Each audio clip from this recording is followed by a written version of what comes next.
beri nama pedang ini Naga Puspa. Selamatkan dia.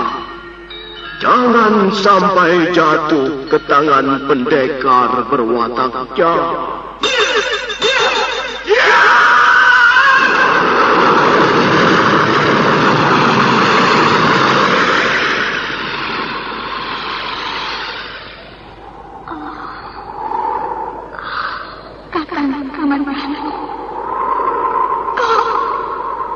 Kau masih juga tidak percaya bahwa aku mencintaimu. Mesin, maafkan aku, Mesin. Mesin, Mesin.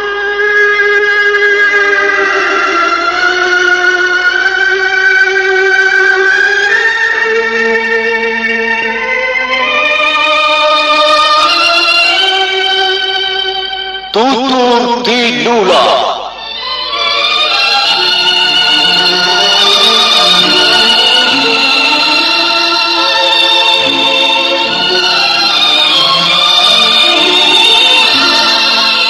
Sebuah sandiwara radio serial, produksi Sanggar Cerita dan Teater Sanggar Prativi. Sebuah kisah dengan latar belakang sejarah runtuhnya Singasari dan berdirinya Kerajaan Majapahit.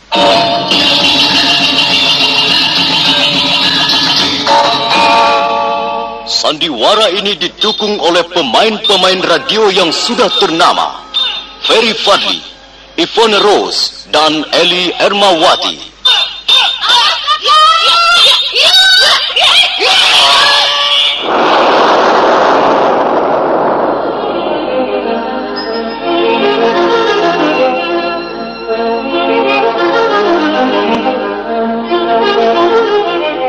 Cerita ini ditulis dan diolah oleh S. Tijab, hiasan musik dan sutradara C. Ispriyonoka. Kali ini mengetengahkan episode ke-12 dengan judul Naga Puspa Kresna.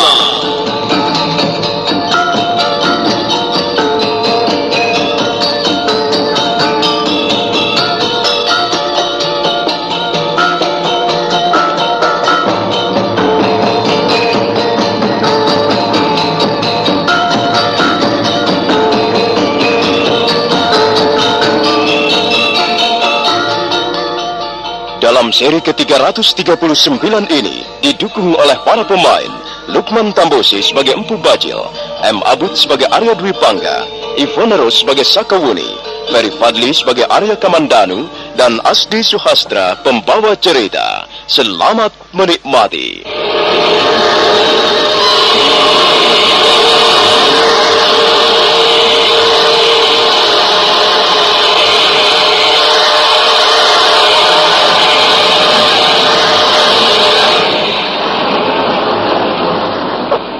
Bajil terus bergelut dengan pedang naga puspa. Dia menjadi bingung dan gelagapan karena kekuatan gaib yang memancar dari dalam tubuh pedang seolah-olah ingin menghisap seluruh tenaganya. Mendadak Empu Bajil teringat sesuatu. Ya, aku ingat. Anak muda itu pun tidak akan mampu melawan kekuatan gaib yang timbul dari dalam tubuh pedang ini. Aku ingat. Sepertinya dia tidak pernah bertarung denganku melebihi 10 jurus. Dan setiap kali dia selalu memasukkan kembali pedang naga puspa ini ke dalam warangkanya. Barulah kulihat anak muda itu tenang. Mungkin itulah rahasianya. Kalau begitu, aku harus segera mengambil warangka pedang. Sambil terus bergelut melawan kekuatan gaib pedang naga puspa, Empu Bajil melompat ke arah Arya Kamandanu. Saat berikutnya dia menyambar warangka pedang dan memasukkan pedang naga puspa ke dalamnya.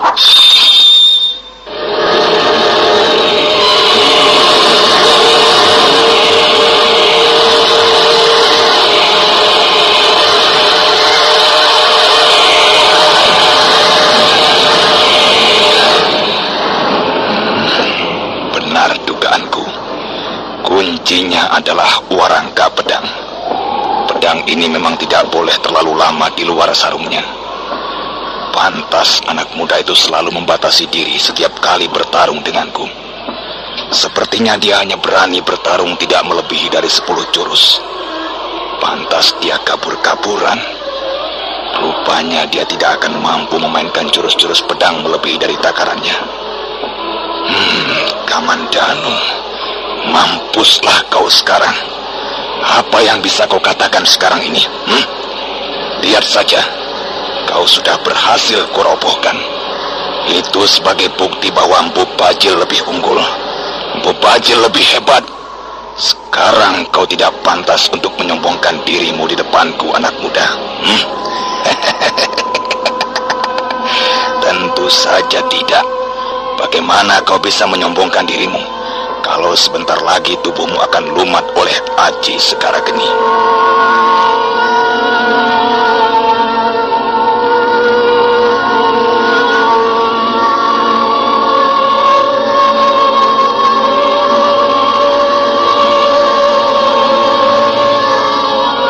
Arya Kamandanu masih tergeletak di atas lempengan batu. Empu Bajil mundur beberapa langkah. Dia bersiap-siap akan mengeluarkan Aji Segara Geninya kembali. Keadaan Arya Kamandanu benar-benar sangat mengkhawatirkan. Sakawuni masih tetap berada di tempat persembunyiannya. Dia merasa sangat was-was, tapi dia pun tidak mampu berbuat apa-apa. Untuk melawan Empu Bajil seorang diri adalah pekerjaan yang sia-sia. Dia masih mengharapkan bahwa Arya Kamandanu tetap hidup, dan dia sudah bersiap-siap untuk menolong menyembuhkan luka-lukanya. Demikianlah harapannya. Tapi melihat Empu Bajil sudah kembali menyiapkan Aji Segara Geni, maka Sakawuni tidak mempunyai pilihan lain lagi. Dia memutuskan untuk nekat menghadapi Empu Bajil seorang diri. Tapi belum sampai Sakawuni bangkit dari tempat persembunyiannya, ketika mendadak terdengar suara seorang laki-laki melantunkan bait-bait syair. Oh, sungguh elok wajah dunia ini. Garundaya melayang-layang di atas pohon. Kataka si budak jantan berseru-seru. Kataki si budak betina tersipu-sipu. Dan mulailah kisah tentang diri manusia padan. Angin berhembus menerbangkan pikiran-pikiran kalut. Mega-mega putih menjelma menjadi khayalan indah. Orang-orang bekerja sambil mencari arti kebahagiaan. Oh, sungguh lengkap isi dunia ini. Sempurna bagaikan kecantikan Dewi Uma. Setan alas. Siapa itu yang membacakan syair-syair gemplung? Hanya orang sinting membaca syair pada hari-hari begini. Ayo, tunjukkanlah wajahmu, hai penyair gemplung. Perlihatkanlah dirimu, hai penyair sinting.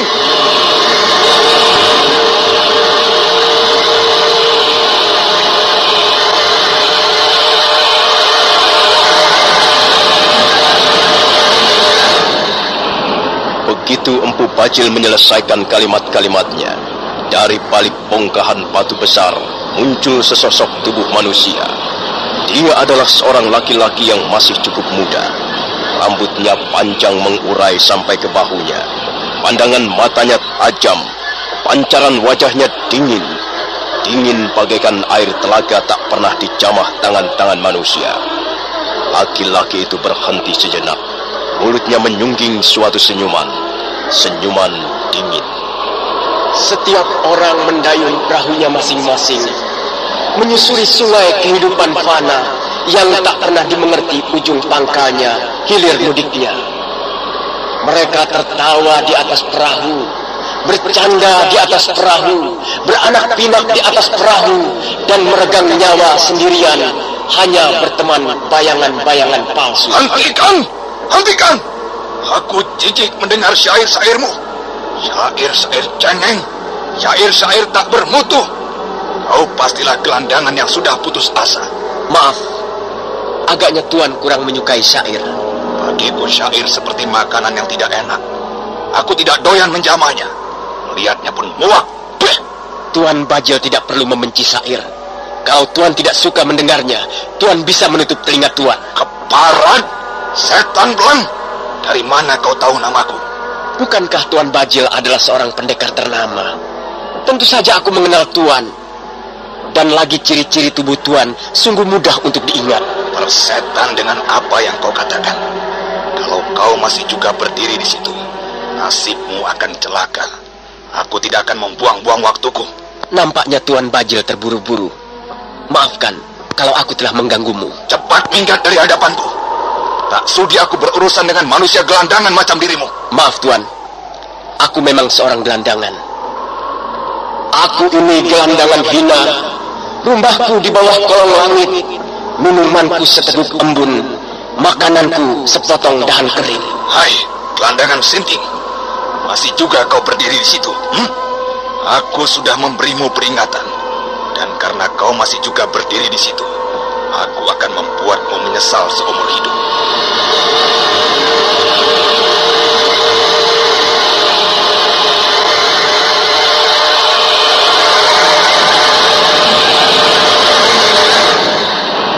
Empu Bajil segera melompat mundur. Kedua belah lengannya dikibas-kibaskan, dan kedua belah telapak kakinya digosok-gosokkan ke tanah. Tubuhnya seketika bergetar, matanya merah menyala bagaikan menyimpan segumpal bara api. Empu Bajil memang sudah tak dapat lagi mengendalikan dirinya.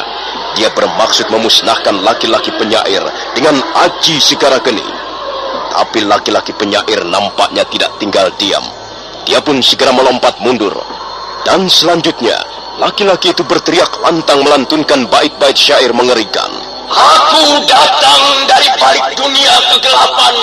Aku terbang dengan sayap-sayap ajaib. Aku terbang di atas samudera darah. Lihatlah, lihatlah, kan ku buat isi dunia ini berwarna merah.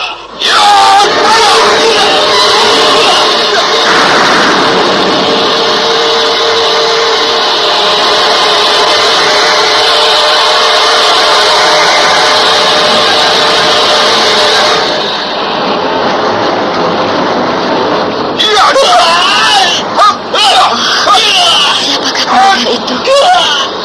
Rasanya baru sekali ini aku mendengar seorang pendekar yang gemar melantunkan syair-syair.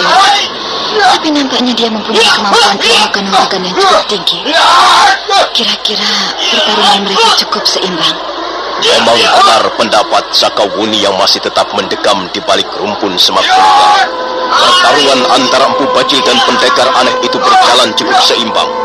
Beberapa kali pukulan maut mereka berbenturan, sehingga menimbulkan suara-suara ledakan dahsyat. Empu Bajil terus memburu lawannya dengan gempuran-gempuran aji sigara geni. Tapi pendekar syair itu dapat membentengi dirinya dengan pertahanan-pertahanan yang sangat tangguh. Suatu saat, Empu Bajil kembali menyerang. Telapak tangan kanannya mengepulkan asap putih ketika pendekar cebol itu menghantam lawannya.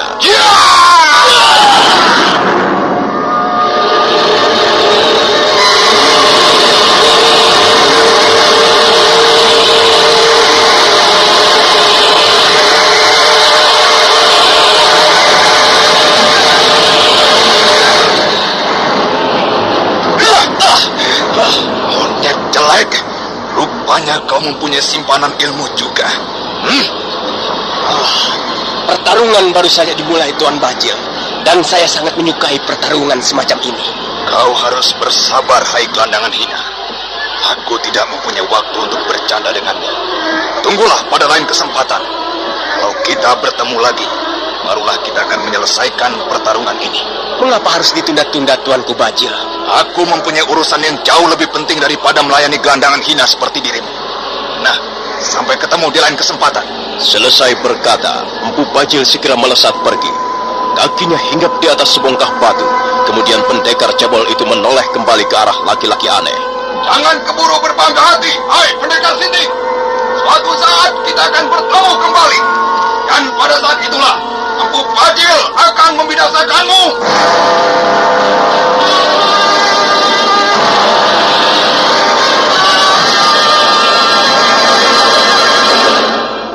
Pendekar aneh itu hanya tersenyum tipis mendengar teriakan-teriakan Empu Bajil.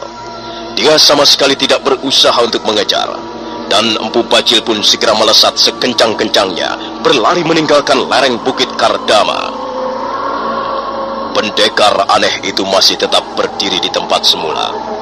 Pedangnya yang juga berbentuk aneh, seperti dua buah bulan kembar, masih belum disentuh sama sekali. Sepasang pedang itu bergelantungan di pinggangnya ketika si pendekar aneh melangkah mendekati Arya Kamandanu yang masih tergeletak di atas semak belukar. Pendekar aneh berdiri sesaat sambil menatap ke arah tubuh Arya Kamandanu yang masih juga belum bergerak. Dia kelihatan termenung sejurus lamanya, tapi mendadak dia membalikkan tubuhnya, dan selanjutnya pendekar aneh itu melangkah perlahan-lahan meninggalkan lereng Bukit Kardama. Ketika tubuh pendekar itu lenyap di balik bongkahan-bongkahan batu padas, Sakawuni barulah menyembulkan tubuhnya dari balik semak belukar, kemudian berjalan perlahan-lahan mendekati Arya Kamandanu.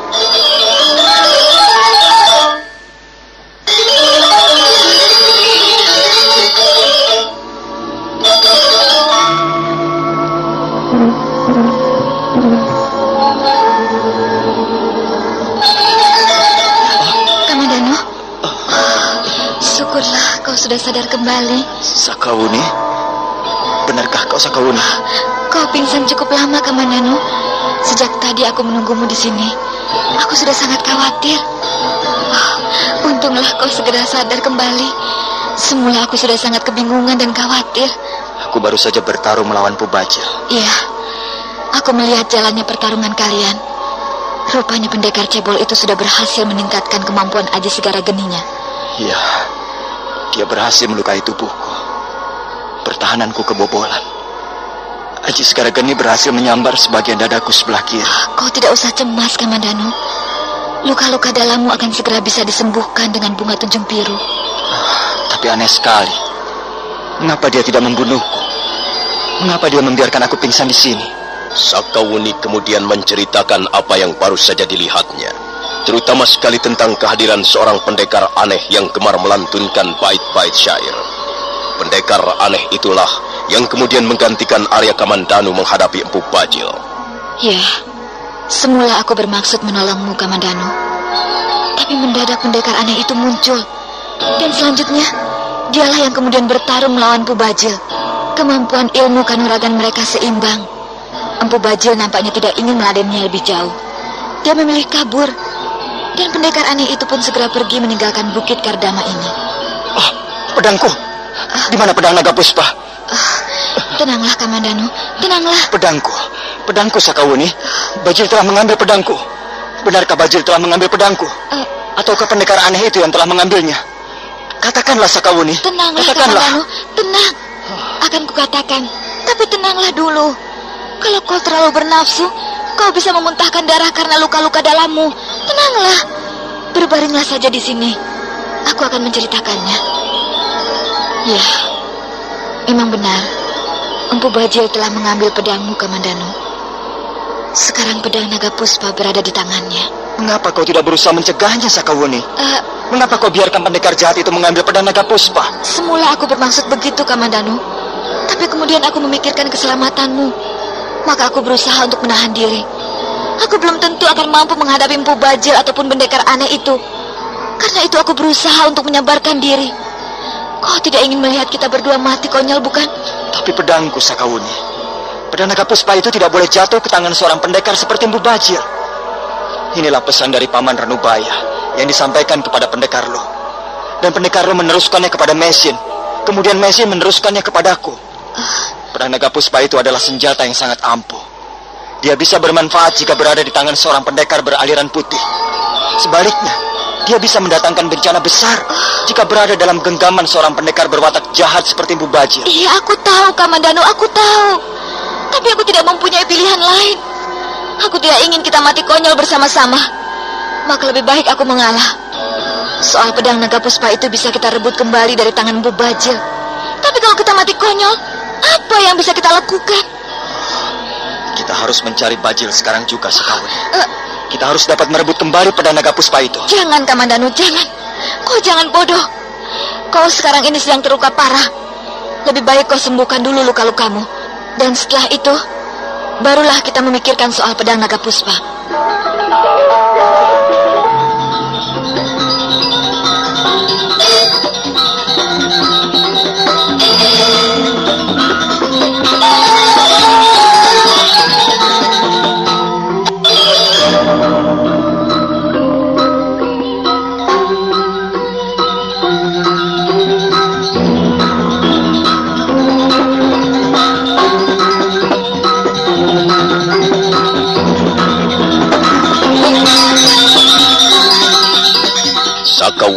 dapat membujuk Arya Kamandanu agar jangan menuruti hawa nafsunya. Akhirnya Arya Kamandanu menurut. Luka-lukanya memang harus diobati lebih dulu. Sakawuni menggunakan bunga tunjung biru untuk menyembuhkan luka-luka dalam yang diderita Arya Kamandanu. Mereka berdua selama 2 hari 2 malam tinggal di lereng Bukit Kardama. Menjelang hari yang ketiga, ketika cahaya matahari mulai memancar di ufuk timur dan lereng Bukit Kardama perlahan-lahan mulai terang, Arya Kamandanu bangun dari tidurnya dan merasakan tubuhnya sudah agak segar. Bagaimana keadaanmu, Kamandanu? Kulihat tidurmu nyenyak sekali semalam. Iya, aku merasa lebih segar sekarang. Lalu apa rencana kita selanjutnya, Buni? Kalau kita langsung memburu Mpu Bajil ke sarangnya, kupikir hal itu merupakan tindakan yang sembrono. Iya, aku pun berpikir begitu. Kemampuan Mpu Bajil sekarang ini sudah setingkat lebih tinggi dibandingkan kemampuan yang kita miliki. Kita berdua bisa terbunuh oleh Aji Segara Geni. Apakah kau tidak ingin kembali ke Bukit Kurawan menemui Paman Birot? Tidak, Wuni. Tak ada manfaatnya kita menggali batu-batuan itu. Sekalipun kita dapat mengeluarkan lempengan-lempengan batu bergambar, masih tetap ada rahasia yang belum bisa kita pahami. Lalu apa yang bisa kita lakukan? Lebih baik kita ke desa Kedung Peluk.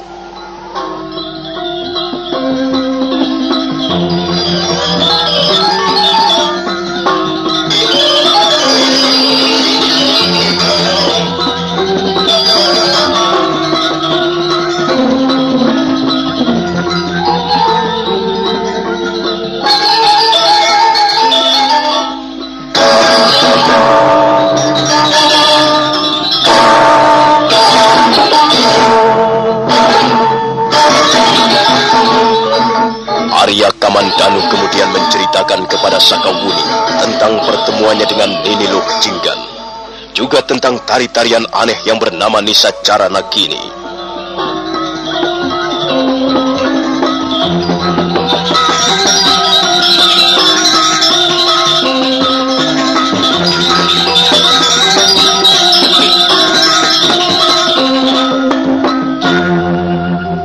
Nah, saudara pendengar, bagaimanakah kisah selanjutnya?